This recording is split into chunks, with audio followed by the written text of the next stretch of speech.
Welcome to the Sunday morning simulcast with Rom Wills.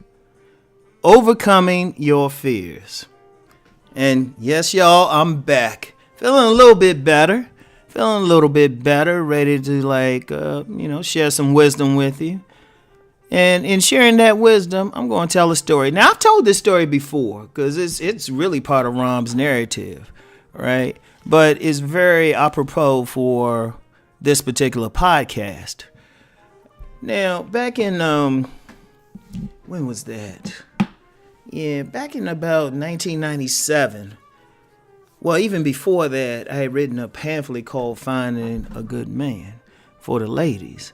And somehow, this gentleman who was a producer for this public access TV show called Love and Happiness got a hold of it and wanted to do a show on it. Right? And I was like, this was a 12-page pamphlet. Not even 12 pages. Really, the 12th page was just blank just to balance it out. And it was like self-printed, printed at home. And it was just my thoughts on what a woman could do to get a good man. Right? But they wanted to do a show on it. I guess it was profound, right? I was like, oh, okay. Right? And let's just be real. I was nervous. I mean, yeah, it was public access, but it was still in front of some TV cameras in a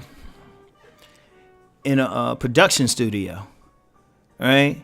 And I remember I got there early. Now, this was the very first episode of this show, right? Very first episode. So I came in there, and I was the guest, and I'm gonna tell you what, I wore a blue suit. And not one of those like fancy blue suits, like business suit types, but one of those blue suits you get from one of those, urban mall type of stores or something, right? So, but it was a nice suit anyway, right? And I was so nervous. Despite being indoors and, it was a pretty good temperature. Despite being indoors, I was sweating so much, I didn't want to take off my suit jacket. Because you would have saw a puddle. That's how nervous I was, right? And then during the actual show itself, now I'm sitting there, right? I'm sitting there. I got three black women, very attractive, but still just sitting there looking at me.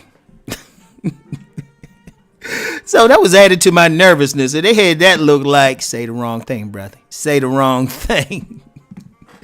So I'm like, wow. But when I look back at that show, when I looked at the video, I looked like a pro. In fact, everybody said how professional I was. And I looked like the only one on the set that wasn't nervous.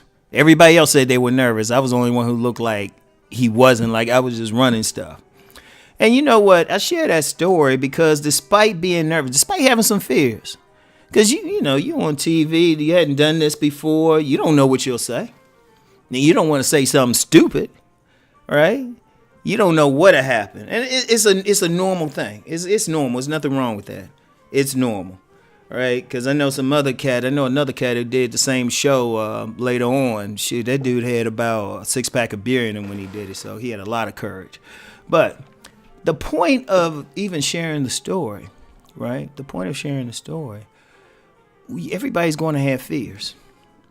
In fact, having fear means you actually thinking about something. You actually thinking about the consequences, and you thinking about what can go wrong. There's nothing wrong with that. It's normal.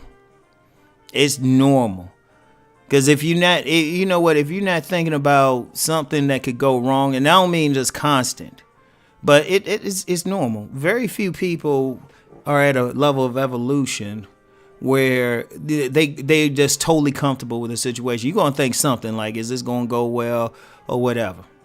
Usually, if they do get to a point of that, it's usually because whatever they're doing, they've done it so many times, right? They've done it so many times that it doesn't matter. That's the only time. If they've done it so many times, got into it, like it's normal. But if you the first time you're doing something, anything, and you're going to have fears, you're going to have anxieties, you're going to think about it, right? Or even in dangerous situations, right? It might be some danger. You might have to fight. something like that. Fear is normal. Fear is a normal thing. But what you have to do is have the courage to face those fears. See, that's real courage. Real courage is to have the fears, but say, you know what, I got to do this anyway. Right? Now, that was a time I got over. Hey, like I said, I ain't take my jacket off that whole show.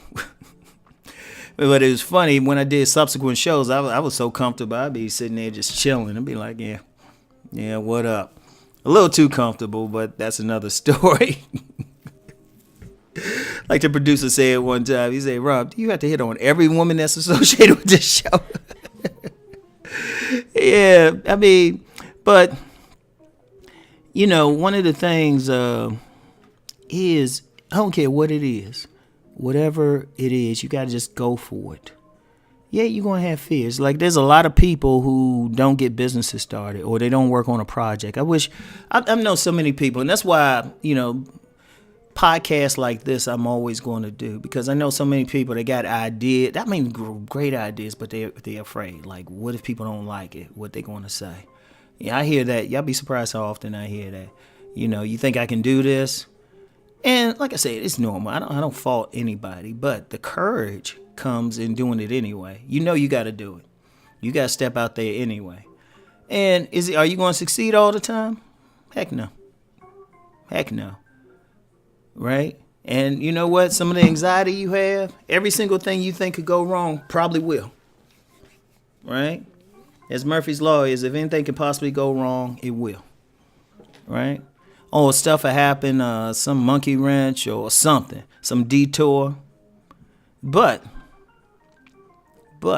you still have to have courage, because, yeah, something could go wrong, but then something can go very right. And or like I said, some situations where it's dangerous, sometimes you might have to, you know. You might, your child or something might be out there and somebody's picking with the child or coming after the child, and you might be scared of the person trying to do something, but shoot, you get over it. You know, sometimes you just got to jump into it because it's just necessary. So, I mean, you just gotta you gotta look at this. Yes, stuff could go wrong. Yeah, you can get hurt, but you still have to overcome that fear. You have to face it. And you have to just do it, especially men, you know, I mean, because women, one thing I give to women, a woman might have some anxiety or whatever until it comes to their children. Then, you know, I don't care how meek the woman is normally, mess with her child. I've seen that. I've seen the meekest woman, like, threaten somebody. I remember when I was young, where we lived in, the house we lived in had like a little garage, and it was in Southeast DC, and the guys in that neighborhood had a weird habit of building clubhouses wherever. And, you know, it didn't matter whether they owned the property or not. And somebody had built a clubhouse in our garage. So one day, you know, look up, you got about 20 dudes out there. Now, my mother is normally a peaceful person, man. She just got on the porch, and in language I'll try to avoid repeating on here, told him to get away. She didn't have a gun, anything. And these guys, these big burly dudes, all of them were like, they were gone, except for one. I think he was a candidate for a mental institution, because he just started laughing, and he left anyway, though. All right, but that's that fear, just overcoming your fear and just saying, look, I'm gonna go ahead and do this. Very important, everybody. Very important. So whatever you got a fear of out here, whatever. You know what? Overcome that fear. Just do it. Just do it. The worst that can happen is you don't succeed, but at least you know that you can do it, because you might fail in that one endeavor, but because you got over your fear, you might be able to do something else. I want you to think about that. All right. So anyway, y'all have a great Sunday and keep rising and transforming. Peace.